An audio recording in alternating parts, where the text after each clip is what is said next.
Well, a lot of you have been asking for it, so here it is, my quick review of the Woodpecker Exact-90 miter gauge. The Wood Whisperer is sponsored by Typebond.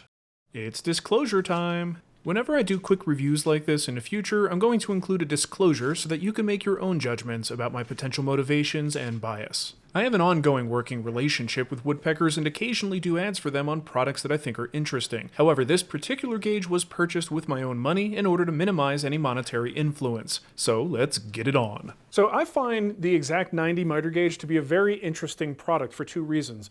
One, it's pretty expensive, $329. That puts it at the top of the pile. If you go back to my miter gauge review, you'll see that most of them fit under that price. And those do more. That's the second part that I find interesting, is that this does one thing and one thing only, 90-degree cuts. Now, that may sound crazy. This may be a head scratcher to some of you, but if you are a person who's been frustrated in the past by miter gauges that lose their settings, it's set one day, but then you go to make another cut and now suddenly it's not set, something like this might have some appeal for you. So let's get down to it. Let's see what this thing is all about. This is not fully assembled yet, so let's get it together and put it through its paces.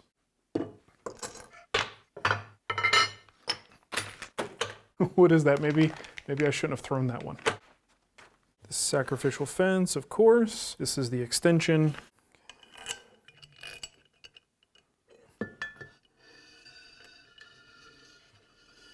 I'll be honest, these spring-loaded knobs are not really my favorite style, where you have to kind of pull them back to get the range you want. But the good thing is, once you have them pretty close, you just need to loosen them a little bit, move, and then tighten them again. So they're fine. Just during setup, initial setup, it's just not my favorite, but I'm a picky guy. See, loose, loose, tight, tight. Installing the sacrificial fence. All right, they say this is optional, but you know I'm gonna do it, because I love me some sacrificial fence. I'm not gonna tighten these too much now. This is something you wanna really do with the table saw.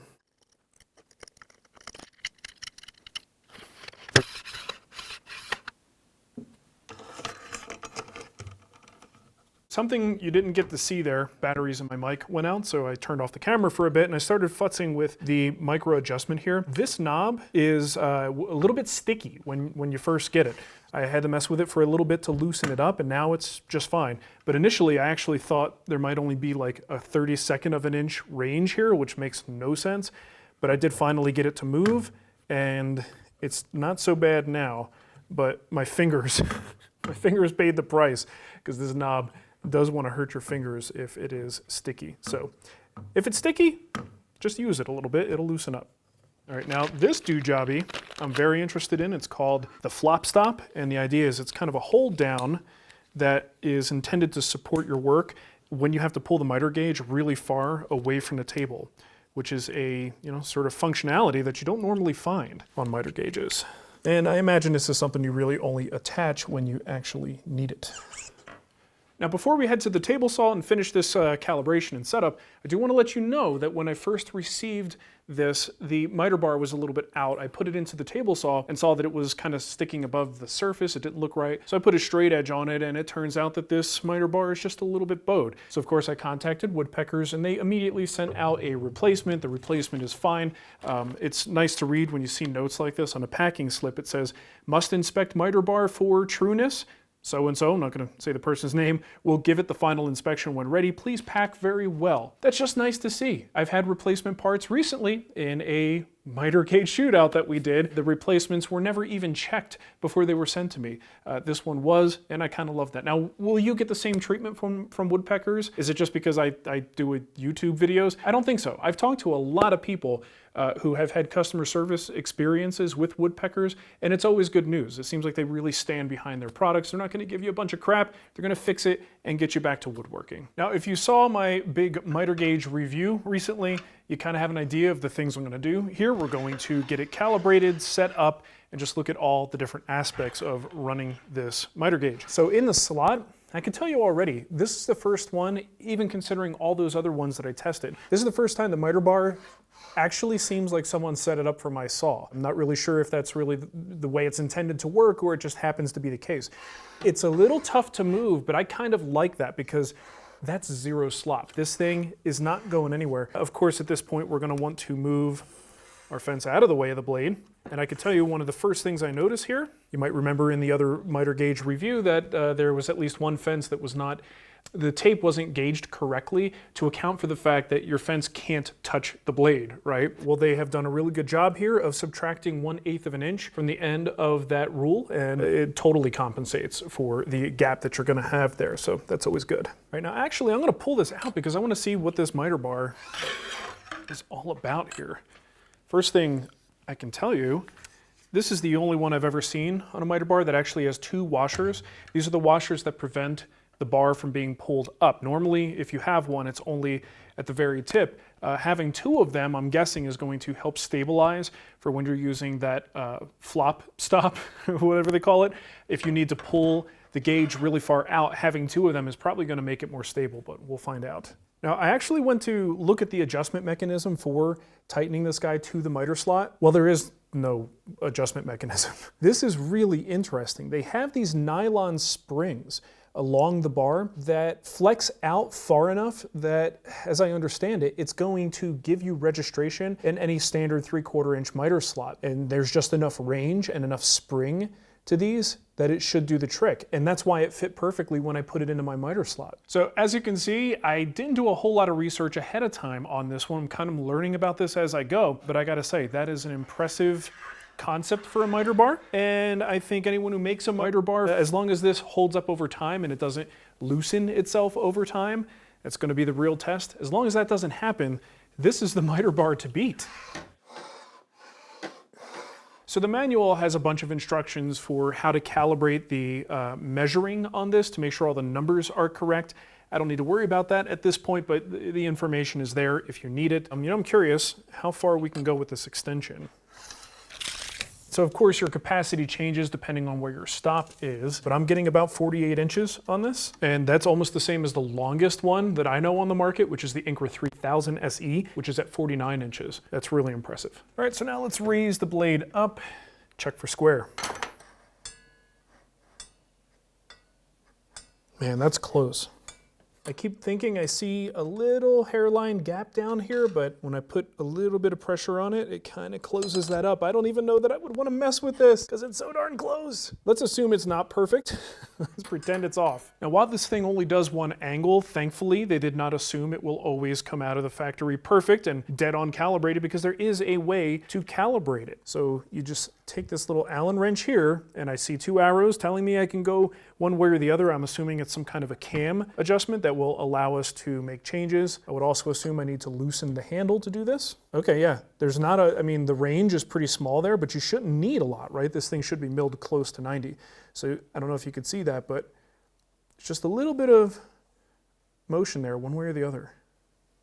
And then once we have the setting we want, lock this sucker down. Because there's no need to change this angle, and that calibration adjustment is just sitting right there. This isn't like most protractor style miter gauges. You just tighten this guy down and you keep it tightened down. And it looks like they even made it so that if you want to, you can get a wrench on there and really secure it so that it doesn't move on you. That's I think, essential with a setup like this. Well, now that I monkeyed with it, I've got to actually try to get this thing squared up.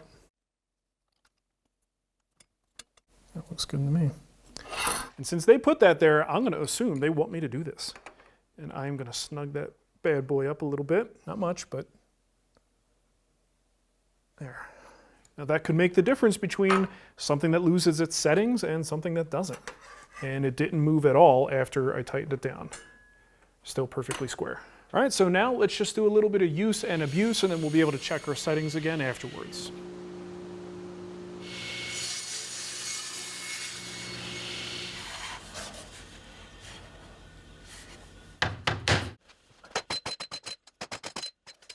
All right, so after my use and abuse and a little cardio workout, let's see how we did. Boom. It has not moved. That's good. And I can tell you for sure, at least with, you know, the couple hundred passes in the miter slot, this is just as snug as it was when I first started, so.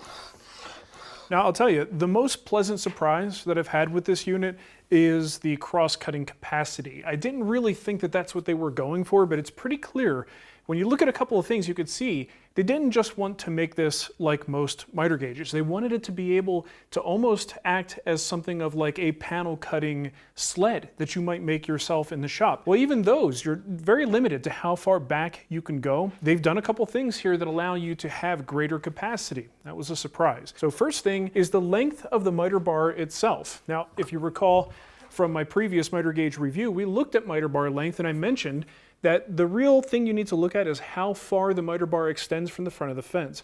This is what allows you to stay in the miter slot yet pull the miter gauge back.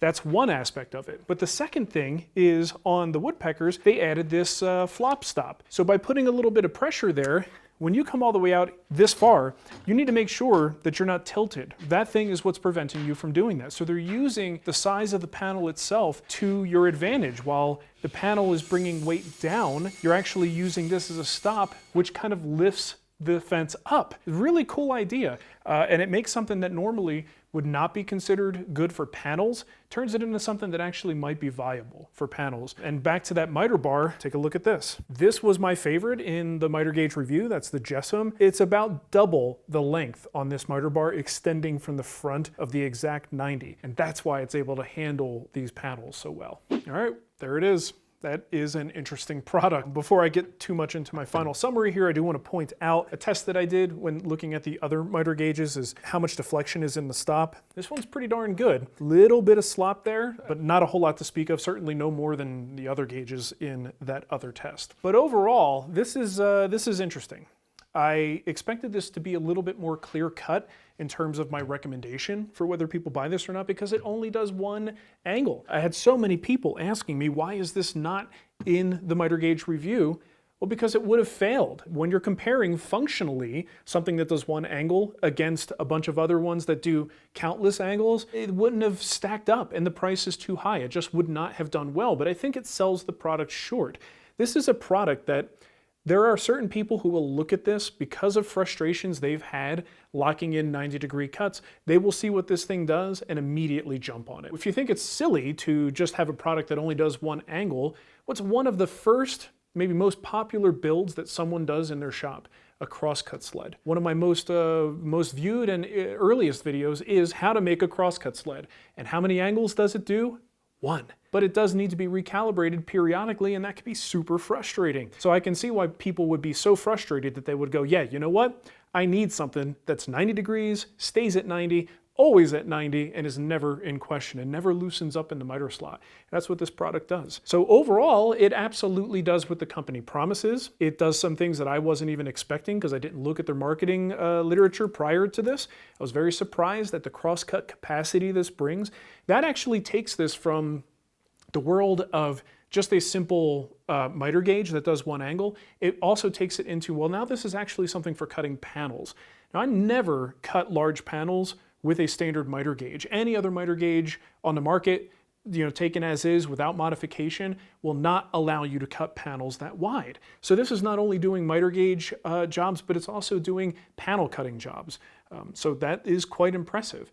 But the big question is it worth it for that cost? I can't tell you that. This is a really expensive product, but if this ticks all those boxes for you and you're like, yes, that is the thing I've been looking for, well, then you have to decide if it's worth it for the asking price. But there's no doubt that it's well made. There's no doubt that it does exactly what Woodpeckers says it will do. And keep in mind that this is a product that's made in the United States. It's going to be a little bit more expensive to manufacture. And ultimately, when it comes to Woodpecker stuff, I know a lot of people don't love how expensive it is, but my opinion with Woodpeckers is that they are innovating and making products that really are deep down into this niche. They will look at the market and see what are woodworkers frustrated by, and then they try to solve that problem with a product. Can't fault them for that, and I love it because I often, as a woodworker who kind of, straddles both professional woodworking and hobbyist woodworking, I see these problems too, and I often have my own frustrations. And sometimes Woodpeckers will knock it out of the park, and other times I'm like, not for me, but it might be something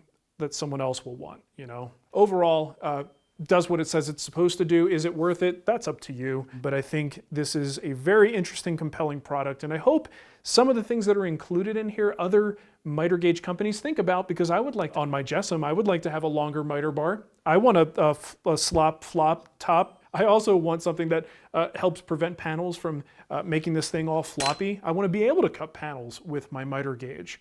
It's just interesting stuff. I'm glad I did this review. All right, so I think that that's going to do it. If you liked what you saw here and you want to see more videos like this, go ahead and give it a thumbs up. And of course, subscribe if you want to see more of this, whatever this is.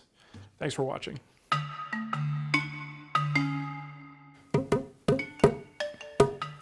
Yeah. They don't even charge you extra for that.